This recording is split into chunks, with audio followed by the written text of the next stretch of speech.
'n belangrike vraag wat elke persoon hom moet afvra is, hoe geanker is ek in die Here se woord? Gee ek nog tyd vir die Here se woord om met my te praat? In Psalm 119, vers 97 tot 104, gee die psalmdigter 8 wonderlike redes waarom hy tyd maak vir God se woord. Hy begin in vers 97 deur te sê, hoe lief het ek u wet, dit bly my elke oomblik by. Hy wil sê hy word vasgevang deur die woord, want terwyl hy met die woord besig is, ontdek hy die Here. Dit laat hom sing. Dis aangenaam, sê hy. Die tweede rede kry ons in vers 98. Hy sê, u gebooie gee my meer insig as wat my vyande het, en is altyd by my. Die psalmis het baie vyande gehad. Hy het ontdek dat die skrif 'n wysheid gee, wat noodsaaklik is. En die kenmerk van daardie wysheid is, dat dit met jou saamgaan, en nommer 2, dat dit jou nie in die steek laat in die oomblik van krisis nie. Die derde rede, waarom die psalmis sê, jy moet tyd maak vir die skrif, is omdat hy ontdek het, dat jy by die skrif iets kry, wat jy op geen ander plek sal kry nie. Hy skrywe, u gebooie het my meer insig gegee, maar hy sê ook, die volgende, ek munt uit bo al my leermeesters, want u verordeninge bly my by. Jy kan sien, dis so 'n belangrike woord, hy is bokant alles wat sy onderwysers hom geleer het. Onderwysers is wonderlike hulpmiddels. Jy is verstandig as jy hulle deel van jou lewe maak, maar die psalmis gebruik hierdie woorde, wat van Daniël vir jou herinner, dat Daniël uitgeblink het bo sy tydgenote. Die punt is, as jy besef hoeveel jy by onderwysers kan leer, hoeveel te meer kan jy nie by die Here deur sy woord leer nie. Die mooie wat hy besef het, is dat ons in God se woord so aangespreek word, so wat geen aardse onderwyser hom kan nadoen nie. Die vierde rede, hy sê die woord gee vir hom insig. Meer insig as ouer mense.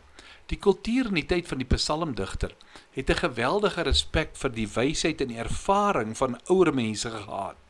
In ons tyd waardeer ons eerder die jeug, om 'n mooi, slim en sportiewe jongmens te wees, is in ons tydsgewig verskriklik belangrik. Baie deure gaan vir so 'n jongmens oop. Maar wysheid wil sê, jy moet gaan leer by mense wat al deur ervaring en ouderdom geoefen is. Die psalmdigter sê, wat God ons in die skrif leer, maak dit nie nodig dat jy eers self jou kop gaan stamp nie. Hy gee ons meer wysheid as die van hulle wat deur die smeltkroes van die lewe al gegaan het. Die vyfde rede waarom die Bybel vir hom so kosbaar is baie besonders. Die skrif het hom geleer dat daar 'n kennis is wat jy net kry as jy gehoorsaam is. Dis amper asof deur ervaring geoefen word. Dawid sê, of die psalmdigter, ek het my voete van elke verkeerde pad afgehou, sodat ek gehoorsaam kan wees. Dit is die taal van ervaring. Om op die pad te stap is tipiese beeld vir die lewe van geloof.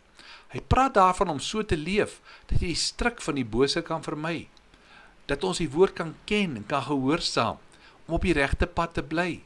Die 6de rede kry ons in vers 102. Van u bepalings ek nie afgewyk nie.